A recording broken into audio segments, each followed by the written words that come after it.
नमस्कार दोस्तों, स्वागत है आपका आपके अपने YouTube चैनल हिंदी कहानी नई पुरानी में। दोस्तों, आज की वीडियो में हम आपको जानकारी देने वाले हैं कि श्री राधा रानी के एक बार नाम लेने की कीमत क्या होती है। चलिए दोस्तों, आपको एक कथा के माध्यम से बताते हैं। कथा कुछ इस प्रकार है। एक बार एक संत जी किसी गांव के निकट आश्रम पर भागवत जी की साप्ताहिक कथा कर रहे थे।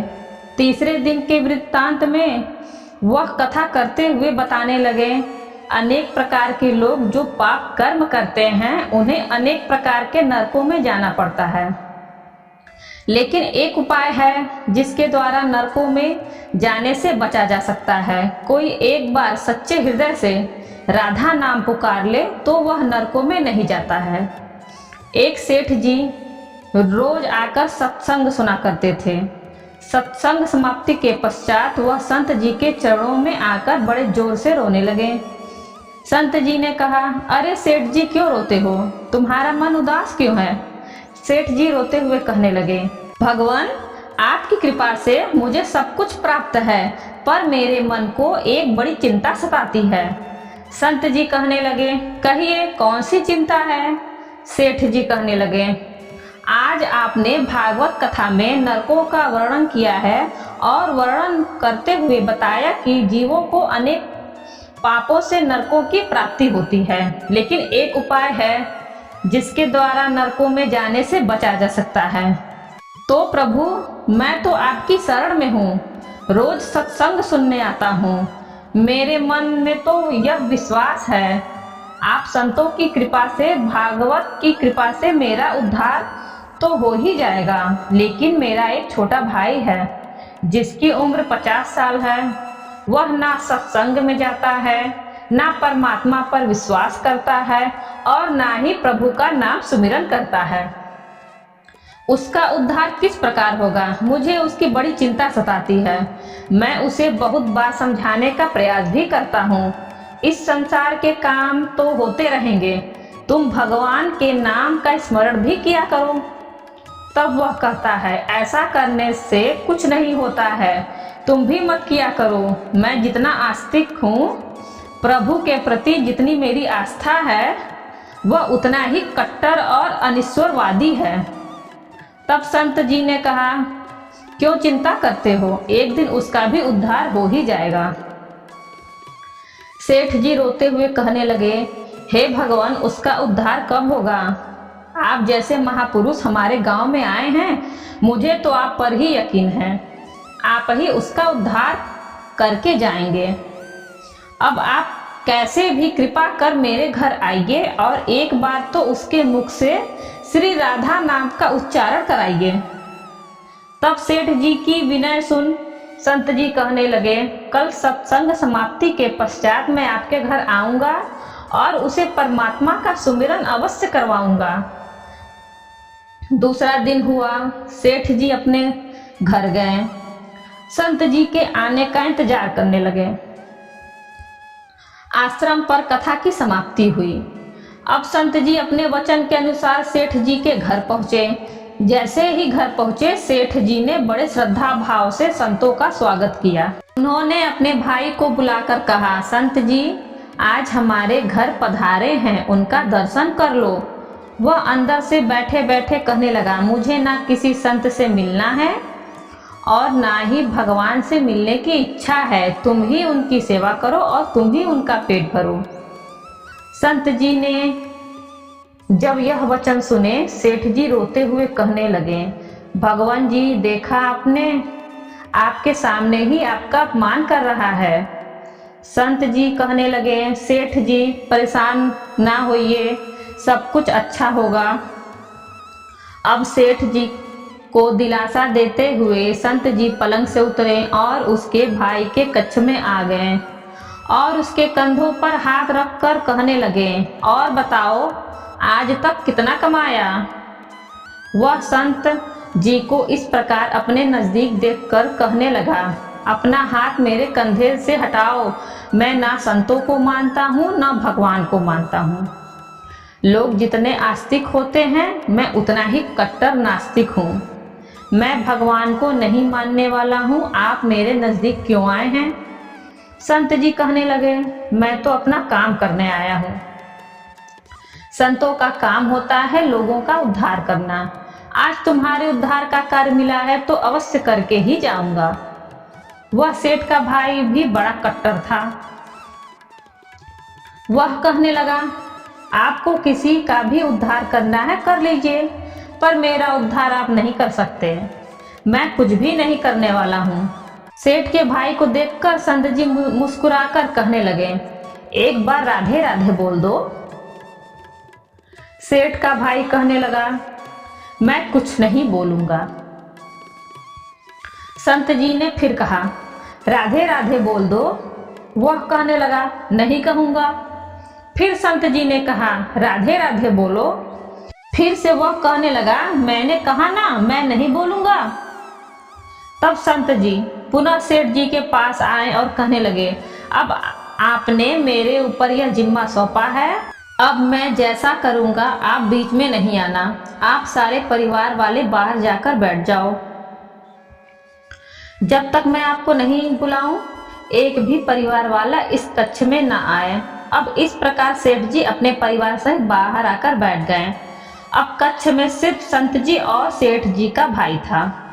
संत जी ने पुनः प्रेम से कहा, अरे भैया एक बार राधे राधे बोल दो।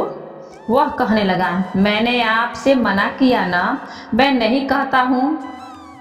ना भगवान को मानता हूँ ना भगवान की बातें मानता हूँ, मैं कट्टर नास्तिक हूँ। संत जी पुनः उसे प्रेम से हंसते हुए कहने लगे, जितने तुम कट्टर नास्तिक हो मैं उतना ही आस्तिक हूँ। मैंने अगर निश्चय कर लिया कि मैं तुम्हारे मुख से राधा नाम सुनकर ही जाऊंगा, और पक्का समझ लेना कि तुम्हारे मुख से राधा का नाम निकलेगा ही।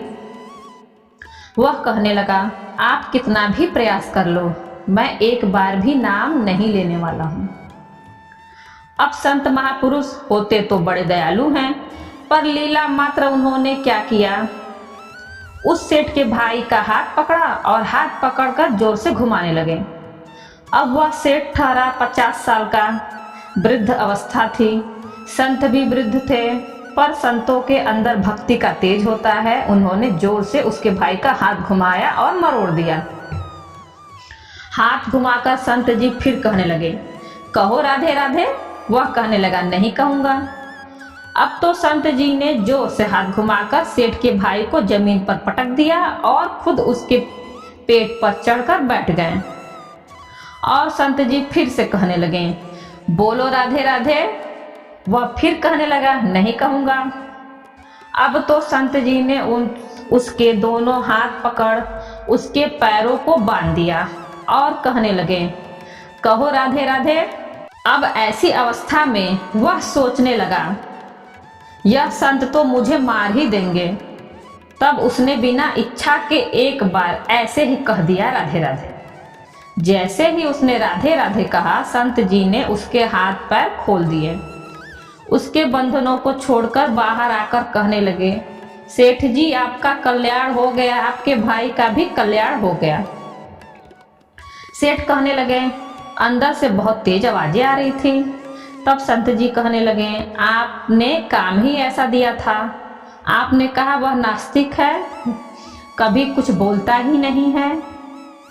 आज आपके भाई ने राधे राधे नाम का उच्चारण कर लिया है, इसका कल्याण हो गया। अब मैं जा रहा हूँ, कल से पुनः मेरी कथा है। अब संत जी तो अपने स्थान पर लौट आए। सेठ का भाई जमीन से उठकर अपने भाई से कहने लगा, यह कैसे संत हैं, मुझसे झगड़ा करने आए थे, मेरे ऊपर चढ़कर बैठ गए और कहने लगे, अगर राधे राधे का नाम उच्चारण नहीं करोगे तो मैं तुम्हारे ऊपर ऐसे ही बैठा रहूंगा। अब उसकी बातें सुन सेठ जी तो हंसने लगे।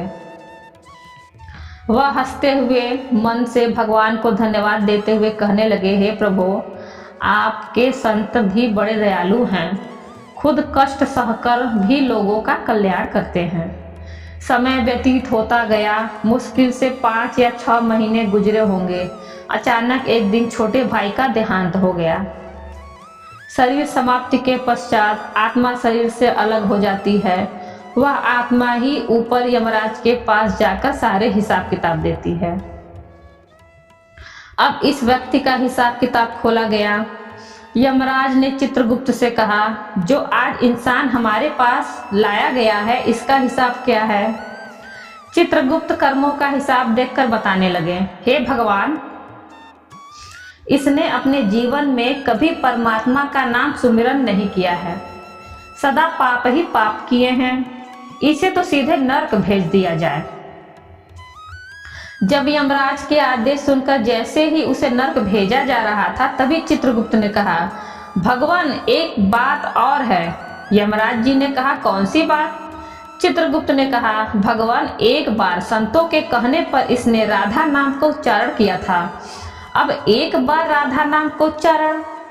यमराज ने दूतों से कहा, थोड़ी देर रुक जाइए, इसका हिसाब किया जाएगा, इसके बाद ही इसे नरक में भेजा जाएगा। यमराज ने पुनः चित्रगुप्त से कहा, जल्दी से इसका हिसाब देखो और कहीं इसने परमात्मा का नाम उच्चारण तो नहीं किया है।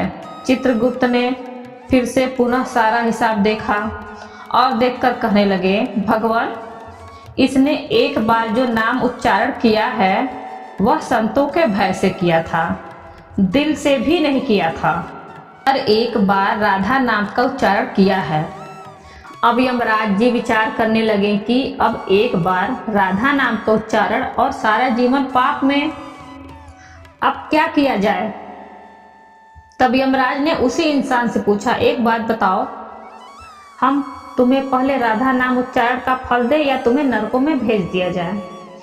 तब वह भक्त हाथ जोड़कर कहने लगा, भगवान, नरक में तो जाना ही है, इससे अच्छा है आप मुझे एक बार राधा नाम उच्चारण का फल दे दो, फिर मुझे जहाँ चाहो भेज देना। तभी यमराज जी अपनी पुस्तक खोलकर देखने लगे कि एक बार राधा नाम का उच्चारण का फल क्या है। उन्होंने सारी पुस्तकें खोल दी, पर उन्हें कहीं फल दिखाई नहीं दिया। तब वह विचार करने लगे, एक बार राधा नाम उच्चारण का फल तो मुझे भी पता नहीं है। तब वह अपनी शंका का निवारण करने के लिए उस भक्त को अपने साथ लेकर स्वर्ग लोक में आ गए।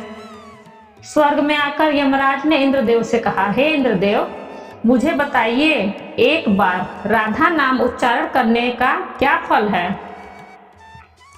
तब इंद्रदेव ने बहुत प्रयास किया, पर उन्हें भी इसका फल पता नहीं चला।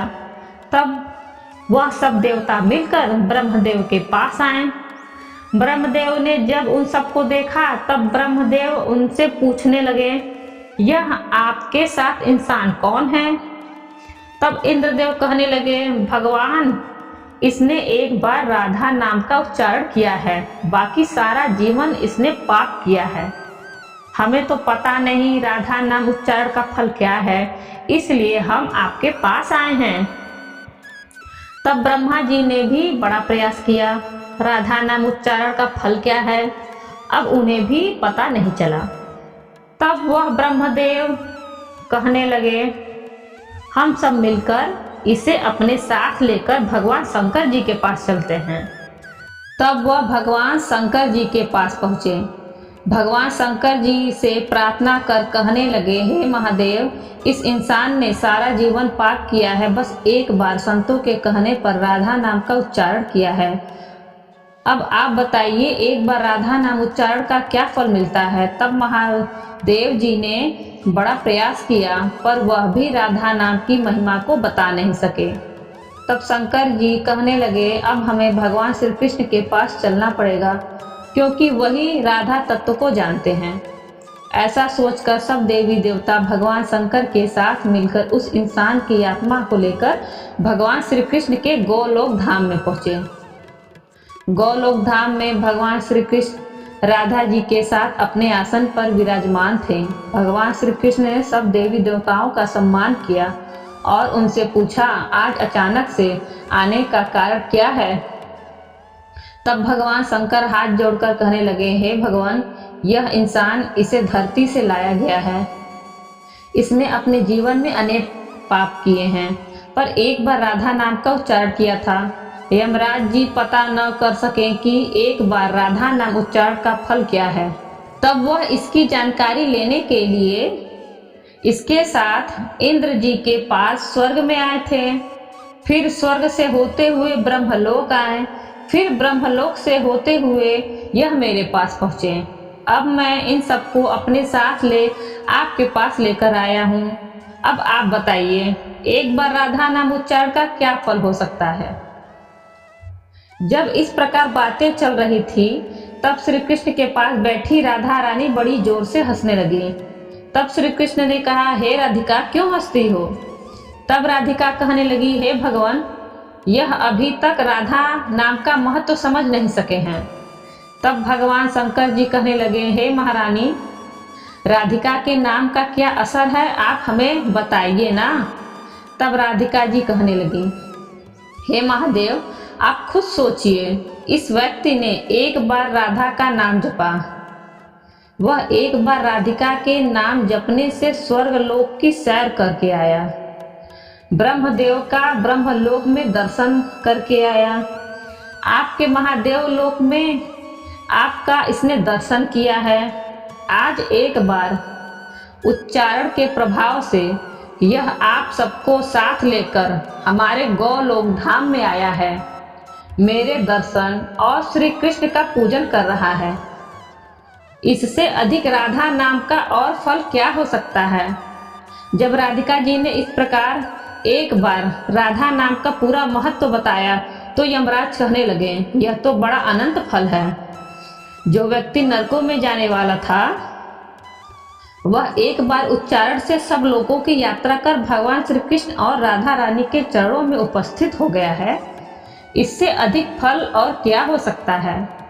तभी फिर से यमराज कहने लगे, भगवान, क्या अब इसे नरकों में जाने की आवश्यकता नहीं है? तब श्री कृष्ण जी कहने लगे, हे धर्मराज, जिसने एक बार राधा रानी के चरणों का दर्शन कर लिया हो वह तो कभी नरक में जा ही नहीं सकता। तब वह भक्त जो वहां पर राधा रानी के दर्शन कर रहा था वह कहने लगा, हे महारानी, मैंने तो संतों के भय में आकर आपका नाम उच्चारण किया था, पर जो सच्चे हृदय से आपके नाम का उच्चारण करते हैं उन्हें तो जीवन में कोई भय होगा ही नहीं, वह तो नरकों की यात्रा में कभी निकलेंगे ही नहीं, वह तो सीधा आपके चरणों में ही समा जाएंगे। तो इसका महत्व है एक बार राधा नाम के उच्चारण का। दोस्तों, वीडियो को अंत तक देखने के लिए आप सभी को धन्यवाद। वीडियो अच्छी लगी हो तो वीडियो को लाइक करें, ज़्यादा से ज़्यादा शेयर करें और हमारे चैनल को सब्सक्राइब करें और बेल आइकन दबाना ना भूलें, जिससे आगे आने वाली वीडियो की नोटिफिकेशन आपको सबसे पहले मिल सके।